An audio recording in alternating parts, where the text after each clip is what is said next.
Hey guys, Desolator Magic here. We've got the full details announced on Friday for the Secret Lair Marvel Superdrop. Some people are excited, some people are done with Marvel, some people are both, but then they saw that this is a lot of retro art from back when Marvel was good. And if you want to buy it, that's your own deal. Personally, I don't want to give any amount of funding to either of these companies for various reasons. So the article says you can click on the link to magicsecretlair.com for more details. If you do so, they are lying. There are no details. It isn't even posted yet. I don't know if you're new to Wizards of the Coast, but they don't really do marketing. They don't really know how it is or like how it works. Very similar to their knowledge and understanding of biology. But what I can gather is this boy right here you get if you spend above $199 on Marvel Superdrop products while supplies last. Wow, that's gotta be worth at least $2. But wait, there's more. If you make a single order above $99, terms and conditions apply, so visit magicsecretlair.com for no details. You can get free shipping. Well. But first, little plug for myself. I've been really hustling on the other channels. Posted 2 virtually back-to-back craziest video poker hands ever on my gaming channel, where I tell people how to not be an idiot in a casino, and if you want, how to always have an edge over the casino and make money. There are ways to do it. But way more importantly, on my prepping channel, Emergency Survival Tips, we have got the avian flu video, finally. I decided to risk my channel to get the truth out there about it. I don't care if they try and put a disclaimer on it or whatever, as long as they don't demonetize my whole channel. It is critical information about how much of a threat is it, has it exploded in other countries in the past, spoiler alert, yes. How realistic is it that it'll become a pandemic? What about those numbers about the lethality rate? I cover everything. And if it were to go, absolutely worldwide, what would be the treatment and prevention, since it's a lot different than a SARS variant? And I crammed it all into 20 minutes. So I'm very proud of this video. So if you want to go check it out, link in the description and probably the pinned comment. I was up really late last night. But enough with avian flu. Let's talk about something that matters. The Marvel Super Lair, Superdrop, whatever. What is this stupid thing? The release date is November 4th. So hopefully we have more information by then. They do have a little thing that shows you 5 of the cards. And we're going to see way more spoilers than that in this video. But, you can sign up to get notified. I heard that works sometimes. So is this print to demand or is this a static amount? Well, it's a licensed product that probably costs a ton. I could have told you the answer before I even read it. Let me just read what they wrote, because nothing I could possibly come up with would insult themselves and be as transparent as what they wrote. These drops are available in limited quantities. While there's no hard end date to the sale, we do plan to clean up the storefront from time to time and remove products that have been around for a while. Sounds to me like either they printed a ton of them, but they're going to cut it off at some point because they know they printed more than are going to sell, or so they think. Or the limited quantities are limited to the number of times that they're going to hit Control P and enter. So first up, we've got the Black Panther Secret Lair. I think that these are just regular Secret Lairs, not full Commander decks. Oh, I just found it. Okay, so yeah, these are not full Commander decks, which is actually weird, but I guess that would require a lot of art and a lot of effort, and they don't want to do that. Now, let me just mention, though, that these are brand new cards, a lot of them, and they're Commander legal, and Vintage and Legacy. So have fun with that. So this Black Panther one that I got up on screen is $39.99 for the non-foil and $49.99 in the US for the rainbow foil. Oh boy. Watsy and Marvel do be loving that rainbow. So, $49.99 times 2 does clear the $99 flat dollars requirement to get free shipping, which is funny because I believe they were caught in the past doing the opposite in another country where they made it so it was like 1 penny off no matter how you combined it. So it was almost impossible to get whatever deal they were saying at the time.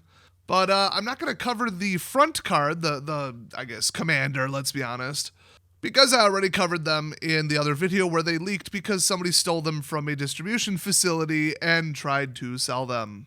I believe on Facebook Marketplace. Yeah, some people be stupid like that. But we do have Sekir the Ace. Oh boy, it's 1 white plus X, create X 1/1 white warrior creature tokens at instant speed. Very hated card from Magic's recent past. We've got Best's Blessing, which is really just Primal Vigor. Heroic Intervention, which is Heroic Intervention. Then we got Wakandan Skyscraper, Karn's Bastion. That's right, it is now canon that Karn has joined Wakanda. And then we've got a warrior token. Oh boy. Because if you got all that tech, might as well still use a wooden shield and a spear. Makes perfect sense. Totally not demeaning to the African culture. Yeah, God forbid they, accidentally reinforce the stereotype that no matter what you give to the people of Africa, tech-wise and assistance-wise, they're still gonna be barbaric. Yeah, let's not reinforce that at all. Good job, WotC. They have a history of very, very surface level whining about diversity and how they're going to help minorities and all this shit, and then doing stuff like this. Arguably, Marvel is the one that did it, but whatever, dude. If you haven't seen the second Wakandan movie, it's about a Latino man with the power of holding water on his back, I wish I was kidding, trying to cross a river into their territory to steal what they have. And nobody thought that might be a little offensive. Not really the sensitivity police over at Marvel. It's really just a bunch of clueless dumbasses who don't know what they believe and just want to be angry all the time. Welcome to the left. Moving on, we got the Captain.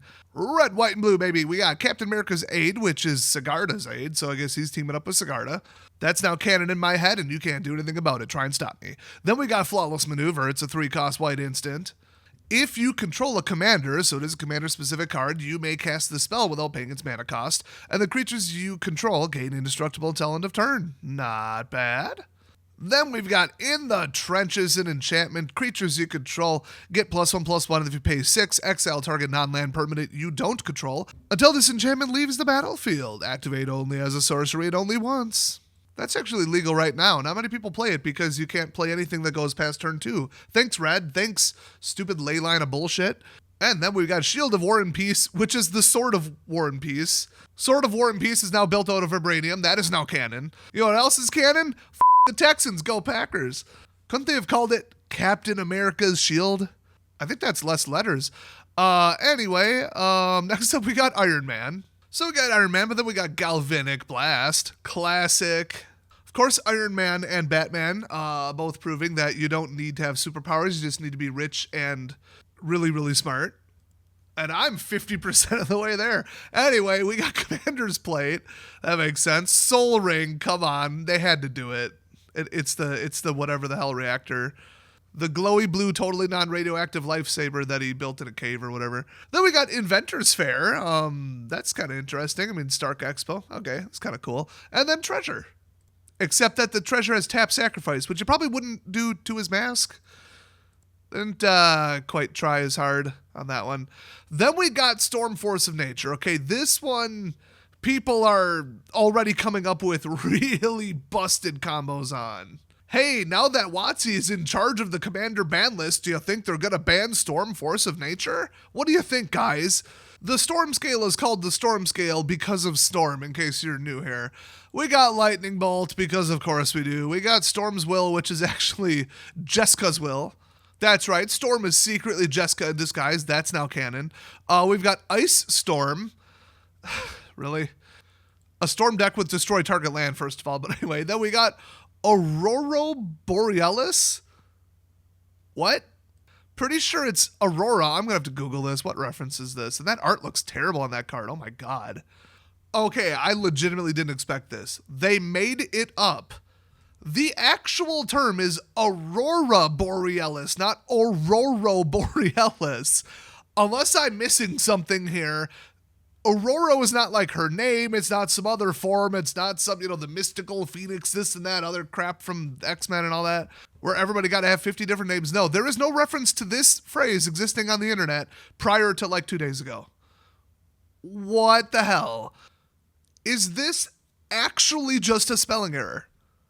Like, I'm 100% serious. We all know that the left is illiterate. They don't have 2 functioning brain cells to rub together to spell something. They just go to Starbucks, live on caffeine and 6 hours of sleep, and then have their Mac try to correct it for them. Anyway, it's Manamorphose. Wow. Next up, we got Wolverine. Oh boy. We've got Berserk, we've got Rite of Passage, we've got Rhythm of the Wild, and Adamantium Bonding Tank, also known as the Ozolith. One of the most broken cards in recent Magic history. Aggressive red-green, what else is new? Not the most exciting. I do wonder who that is on Rite of Passage, but I'm too lazy to look it up. So the only thing left to address is where the heck is Spider-Man? He's coming in 2025, and that's all the information we have. So, oh yes, not just a single Marvel collab. Ooh, how exciting. Well, thanks for watching the train wreck. I've been absolutely busting my butt on my other channels if you're not familiar. So go check them out, links in the description. Thanks for watching, I'll see you guys next time.